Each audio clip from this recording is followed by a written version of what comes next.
উমর রাদিয়াল্লাহু তাআলা আনহু দরাসর গানিয়াতি সাহাবা সমালোচনা করে খাদিজা রাদিয়াল্লাহু তাআলা আনহা সম্পর্কে ফরমায় খাদিজা বলে জীবন মধ্যে সত্য মহাজন অবরোধ করে দেওয়া হয়। অথচ খাদিজা জীবনে একটা ওয়াক্ত নামাজ পড়েনি, এক ওয়াক্ত নামাজ পড়ে, একটা রোজা রাখেনি।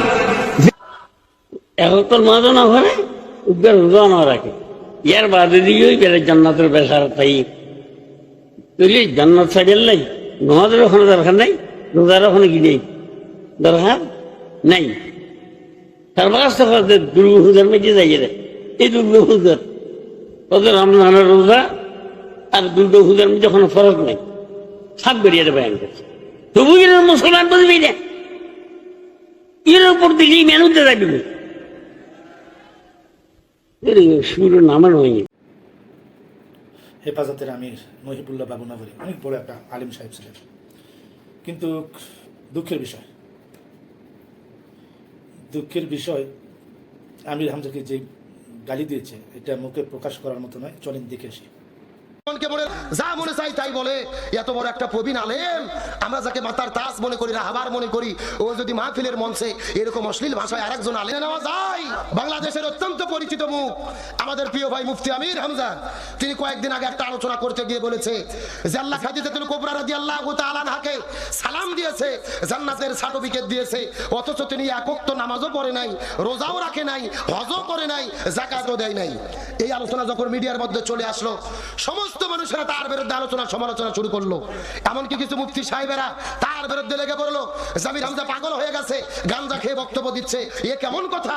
আল্লাহ যাকে সালাম দিল, জান্নাতের সার্টিফিকেট দিল, ওই এক ওয়াক্ত নামাজও পড়েনি, রোজাও রাখেনি, হজও করেনি, যাকাতও দেয়নি, এটা কখনো মেনে নেওয়া যায়?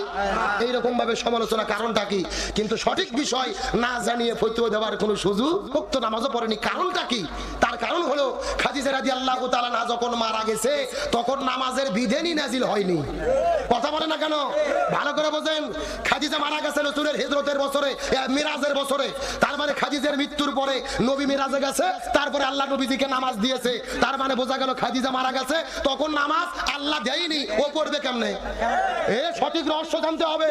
রোজা ফরজ হয়েছে হিজরতের দ্বিতীয় হিজরিতে, নবী মক্কা থেকে মদিনায় গেলে, আর খাদিজা মরে গেছে মক্কার জীবনে। তার মানে খাদিজা রাদিয়াল্লাহু তাআলা আনহা যখন মৃত্যুবরণ করে তখন রোজাও ফরজ, নামাজও ফরজ হয়নি, রোজাও ফরজ হয়নি।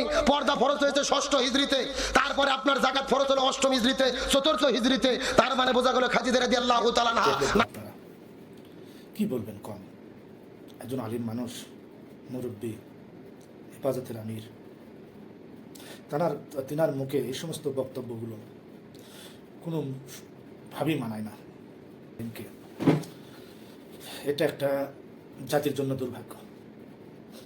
আলিমদের কাছ থেকে যারা মূর্খ লোক আছেন তারা শিখবে, ইবাদত করবে, তাদের মুখ থেকে যদি এরকম গালি গালাজ শোনা যায়, সাধারণ মানুষ কি মন্তব্য করবে?